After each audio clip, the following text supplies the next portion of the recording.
Welcome to the Branding is Like Dating video training series part 2. So in our last video, we talked a little bit about attraction and making the first move. So now we're moving things to the next level. So just to recap, during that first date kind of situation, of course you already decided that you think each other are cute and that maybe you're going to have some things in common, so you've decided to go out. And that's when lots of questions start getting thrown at each other. So you're going to take that time to really do some homework and find out a little bit more about your audience. You're going to ask them a lot of questions, they're going to ask you a lot of questions, and they find out a lot about what's at your core and how they see themselves inside of your brand. So after that first date, then if things go well, you've decided that you're going to keep dating.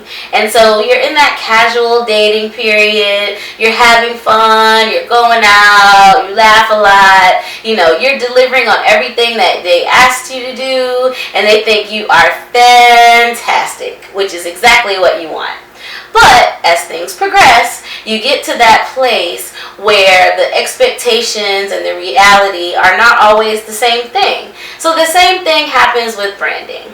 So your audience is always going to think, they've engaged with you for a reason. They've decided to come to you because they feel like you offer the best quality service or product that they are going after, or they really like the way you do business. Whatever the case may be, they've decided to engage with you because of something very specific or several specific things. So at that point, after they get to know you a little bit more, you want to make sure from a branding standpoint that you live up to those expectations. If the reality doesn't always match the expectations, then you run the risk of them deciding that they don't want to date you anymore, which is not what you want. So quality is important. The quality that you offer them at the beginning that allow you to start wooing them, it's important that you keep that quality. It's important that you're consistent, and not just consistent with your service or with your product, but also with your messaging, with your look.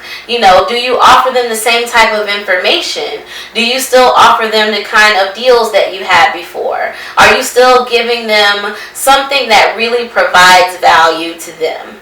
That is really, really important. So you've got quality, you've got consistency, and you've got service as well. And that service is one of the biggest ones. As you know, that's one of the fastest ways for your audience to stop engaging with you is if they feel like you no longer care about them. You no longer care about their business, and you no longer care about their money. So that's very, very important. If you fall off on any of those things, then the reality no longer matches the expectations, and they are starting to reevaluate whether they still want to be in a relationship with you.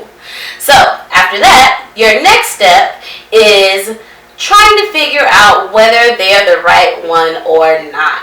So that's one of the biggest things that you're going to think about is how do you take this casual dating situation and transform it into a long-term relationship, one that lasts, that stands the test of time, that goes on regardless of the competitors and what they're doing, but your audience has decided to stick it out with you because you're important to them and they're important to you. So we'll talk a lot about that in part 3 video. Until then, if you want to learn more about branding chicks and branding is like dating and how to woo your customers and make them fall in brand love, go to brandingchicks.com and we'll be your wingman.